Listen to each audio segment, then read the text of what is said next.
Hello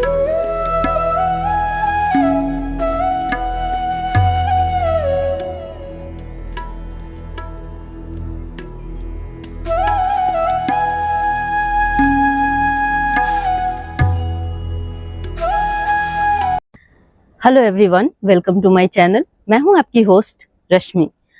आज मैं आप लोगों को एक ऐसे औषधीय प्लांट के बारे में बताने जा रही हूं जो समर में हमारे गमलों में, हमारे खेतों में ऐसे ही उगाते हैं।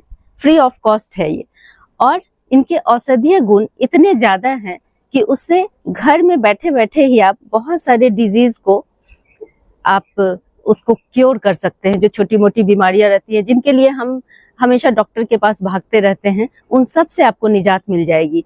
तो आज उसी के बारे में बताऊंगी। उसका नाम है दूधी। चलिए चलते हैं हमारी वीडियो में। आप लोगों को दिखाती हूँ कि किस तरह ये किसी भी गमले में उगाते हैं, और बरसात के दिनों में इसकी ग्रोथ और भी ज्यादा हो जाती है। आप दिखाएं इसको, देखें इसकी पहचान क्या है, पहले वो देख लेते हैं। ये इसमें दो तरह की वैरायटी होती है, ये एक बड़ी पत्तियों वाली और एक छोटी पत्तियों वाली, लेकिन दोनों के फायदे तकरीबन सेम ही हैं। बस आप लोगों को पहचानना है। इस समय मेरे पास छोटी लीव्स वाली नहीं है, इसलिए जो है मैं उन्हीं को आप लोगों को दिखा रही हूँ।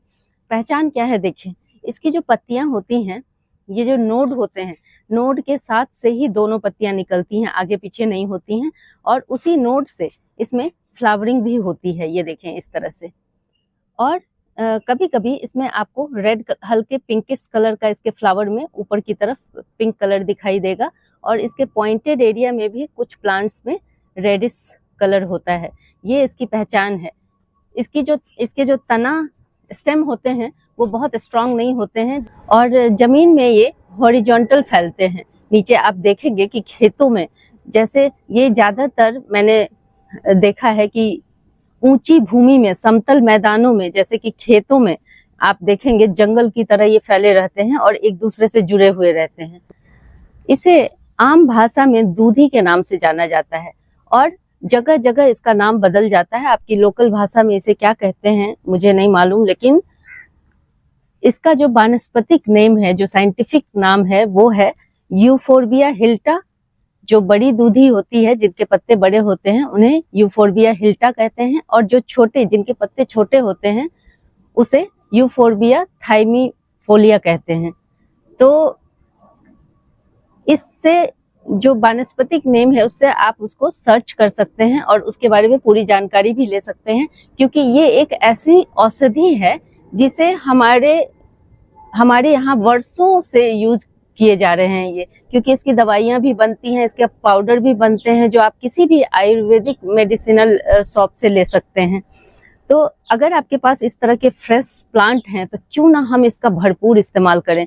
क्योंकि समर के मौसम में होते हैं और मॉनसून में तो ये बहुत ज्यादा फैलते हैं। तो उन दिनों आप जहां भी इस प्लांट को देखें, उसे कलेक्ट कर लें, छांव में सुखाएं और उसका पाउडर बना के रख लें, तो आपके पास फ्रेश स्टोर रहेंगे हमेशा के लिए। तो अब सबसे पहले मैं आप लोगों को ये बता दूं कि ये किन किन चीज़ों में आप इसका इस्तेमाल कर सकते हैं। बहुत इसका साइड इफेक्ट ना के बराबर है, लेकिन जैसे हम लोगों को गेहूं से, किसी को खाने की किसी भी चीज़ से एलर्जी हो सकती है, तो वैसे इसे, अब हम सबका अलग अलग संरचना होती है हमारी, तो किसी को इससे एलर्जी हो सकती है, लेकिन आप अपने डॉक्टर से पूछ करके इसका इस्तेमाल कर सकते हैं अगर इस तरह की प्रॉब्लम है। अदरवाइज बच्चे हों या बूढ़े हों, कोई भी इसका इस्तेमाल कर सकता है। आप लोगों का कंफ्यूजन दूर करने के लिए मैं एक चीज आप लोगों को बता दूं कि जनरली ऐसा माना जाता है कि जिन भी चीजों में, जिनको तोड़ने पे, जिनकी डंडियां तोड़ने पे या पत्तियां तोड़ने पे सफेद कलर का दूध निकलता है, वो ज्यादातर पौधे जहरीले होते हैं। ये बात बिल्कुल सच है। लेकिन ये जो प्लांट है, इसको भी जब हम तोड़ेंगे तो इसमें भी दूध निकलता है, जैसे मैं आप लोगों को तोड़ करके दिखाती हूँ। लेकिन ये जहरीले नहीं होते हैं, बल्कि इसमें इतने सारे गुण होते हैं कि आप देख के हैरान हो जाएंगे। ये जो दूध आपको दिख रहा है, ये बिल्कुल भी जहरीला नहीं है, और इसमें बहुत सारे औषधीय गुण भरे पड़े हैं। तो आज मैं इसी बात की चर्चा आप लोगों से करूंगी कि किन किन चीजों में छोटे छोटे उपचार आप अपने घर में बैठे ही कर सकते हैं और फ्री के प्लांट से कर सकते हैं। इस प्लांट को मैंने ग्रो नहीं किया है, लेकिन मेरे गमले में हर जगह तकरीबन ये खुद ब खुद उगे हुए हैं। और मैं इनकी जो ये फ्लावरिंग हो रही है और इनके जो ये सीड बनेंगे, ये अपने आप गिरेंगे गमलों में, और ये जो प्रक्रिया है ये लगातार चलती रहेगी। तो आप लोगों से रिक्वेस्ट है कि आप गोबर की जो खाद होती है उसको अपने गमलों में जरूर डालें। गोबर की खाद डालने से मैंने देखा है कि बहुत सारी इस तरह की औषधीय पौधे उगाते हैं। तो ये बहुत अच्छा तरीका है कि आपके गार्डन में बहुत सारे इस तरह के हर्बल प्लांट मौजूद हों। अब मैं इसके बारे में बताना चाहती हूँ कि किन किन जगहों पे आप इसका इस्तेमाल कर सकते हैं। उसमें से सबसे पहला नंबर पे आता है कि खांसी। आपने देखा होगा कि बच्चों को बहुत ज्यादा प्रॉब्लम होती है, हम बड़े तो फिर भी संभल जाते हैं, जब खांसी आती है तो लगातार खांसते खांसते हमारे बॉडी में पेन जैसा भी हो जाता है और बहुत पेनफुल होती है ये स्थिति। तो इसमें आप बच्चों को भी इसका सेवन करा सकते हैं। जैसे मान लीजिए आपने इसे ड्राई फॉर्म में रखा हुआ है, तो आप इसका 1 चम्मच लेकर के जितनी मात्रा आप इसकी रखते हैं उतनी ही मात्रा आप उसमें धागे वाली मिश्री मिला लेंगे। धागे वाली मिश्री आपको किसी भी स्टोर पे मिल जाएगी, ग्रोसरी के स्टोर पे मिल जाएगी। और उन दोनों को जब भी आपको बच्चे को देना हो तो 1 चम्मच आप इसका ड्राई लीफ लेंगे और 1 चम्मच मिश्री मिला करके आप इसका सेवन कर सकते हैं, अपने बच्चों को दे सकते हैं। आपके मन में ये आता होगा कि हमें इसके किस पार्ट को खाना चाहिए, तो वो भी मैं बता दूं आपको कि जैसे मैं क्या करूंगी कि मैं ये इस पूरे प्लांट को ही नीचे रूट से कट कर लूंगी और इसे छांव में सुखा करके मैं इसके स्टेम, इसके जो ये फ्लावर आपको दिखाया मैंने, इसको और पत्तियों को, इन सारे को ही मैं इसका फाइन पाउडर बना लूंगी। और उसके बाद जब जब आपको प्रॉब्लम क्रिएट हो तो आप इसका सेवन कर सकते हैं, सुबह शाम दोनों टाइम ले सकते हैं, कोई दिक्कत नहीं है। दूसरे नंबर में आता है कि जिन लोगों के पेट में हल्का हल्का दर्द होता रहे, कभी कभी ऐसा सिचुएशन आता है कि हमें पता ही नहीं चलता कि हमने खाना भी सही खाया है, सारी चीजें ठीक है, फिर भी बहुत लोगों को शिकायत होती है कि उनके पेट में हर टाइम, जिसे कहते हैं मीठा मीठा दर्द होना, वो होता रहता है। और उसकी वजह से लोग काफी चिड़चिड़े हो जाते हैं, क्योंकि ना ही ये किसी डिजीज में काउंट होता है, ना ही इसके लिए आप भाग भाग के डॉक्टर के पास जा सकते हैं। तो इसके लिए रामबाण औषधि है, आप इसका सेवन करें और देखेंगे कि आपकी ये प्रॉब्लम भी खत्म हो गई है।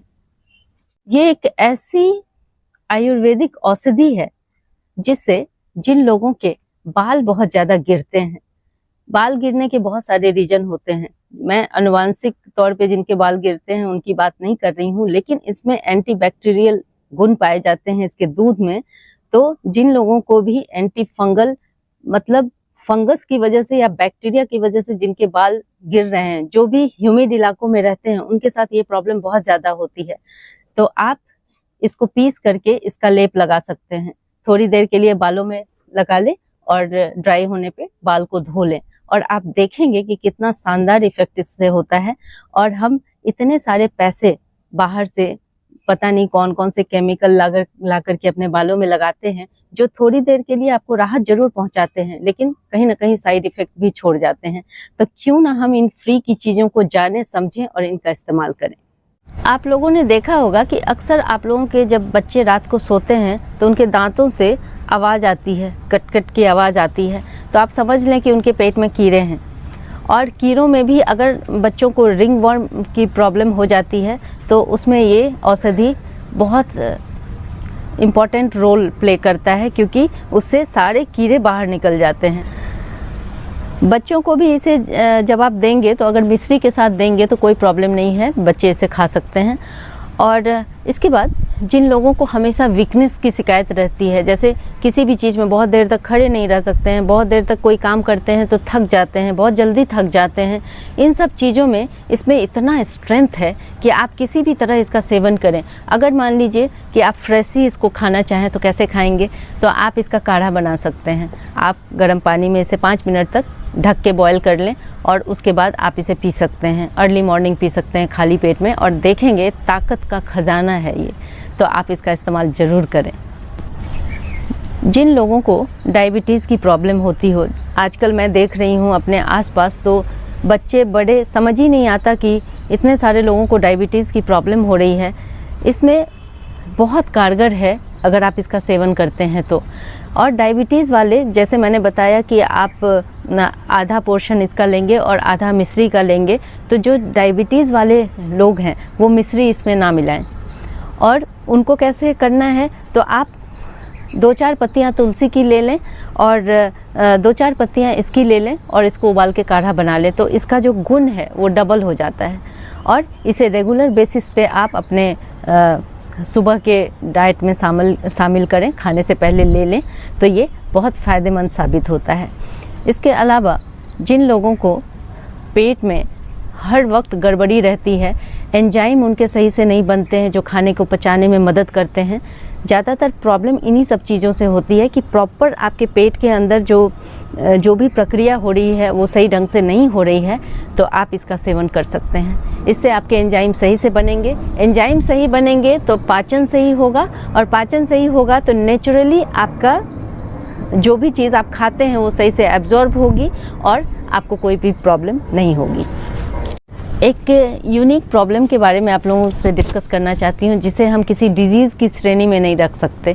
वो है, अक्सर मेरे साथ भी ऐसा होता है और अक्सर मैंने देखा है लोगों को कि जिनके हथेली में खुजली, हमेशा आप देखेंगे वो उसे खुजाते रहते हैं और इरिटेट होते रहते हैं, या पैर के तलवों में हमेशा खुजली होती रहती है उन्हें।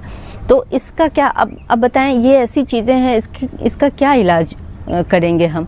लेकिन ये एक ऐसी वानस्पतिक औषधि है जिसकी वजह से इसका सेवन करके आपकी ये प्रॉब्लम भी दूर हो सकती है। देखें कितनी यूनिक चीज़ है ये। इसके एंटीबैक्टीरियल गुणों की वजह से और